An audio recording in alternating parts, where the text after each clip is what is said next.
میرا نبی فرماتے ہیں کہ اللہ رمضان میں سارے آسمان کے فرشتوں سے فرماتا ہے روزے رکھنے والوں کی دعا پر آمین کہو.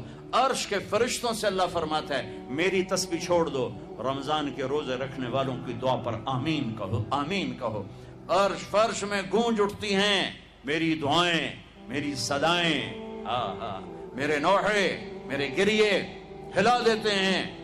اگر بھوک پیاس میں مزے آ رہے ہوں کہ واہ یا اللہ تو نے کہا تھا نا دیکھ اب میں بھوک سے بیٹھا ہوں. اس لیے افطار کے وقت دعا کیوں قبول ہے؟ افطار کے وقت کھانا سامنے ہے, پانی سامنے ہے, اور آواز کان لگے ہوئے ہیں سائرن کی آواز پر, تو اللہ کہتا ہے یہ فرشتہ, یہ میرے بندے, کھانا بھی سامنے ہے, پانی بھی سامنے, یہ کیوں نہیں کھا رہے, یہ کیوں نہیں پی رہے؟ بولو کہ یا اللہ تیری محبت, میری محبت, چلو تم گواہ رہو, میں نے معاف کیا, چل میرا بندہ مانگ, کھانے سے پہلے مانگ. وہ وقت مانگنے کا ہوتا ہے, پکوڑے کھانے کا نہیں ہوتا, سموسے تھکن کا نہیں ہوتا.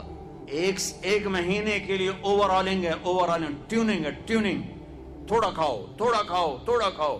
ٹھنڈے شربت مت پیو, ٹھنڈے شربت مت پیو افطاری کے وقت. بعد میں پینا تو پی لو, افطاری کے وقت اپنے اوپر ظلم مت کرو. تھوڑی دیر صبر کر کے سادہ پانی پی لو, نماز پڑھ لو, پی لو, جامع شیری پیو, سیون اپ پیو, جو مرضی پیو, ٹھنڈا پیو, گرم پیو, جو مرضی پیو. لیکن عین روزے کے وقت بچو تلی ہوئی چیزوں سے, کراری چیزوں سے, مسالے دار چیزوں سے, ثقیل چیزوں سے بچو.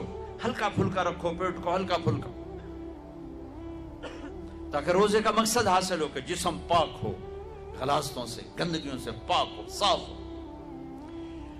ہاں, اور اپنے دل کو بھی صاف. میرا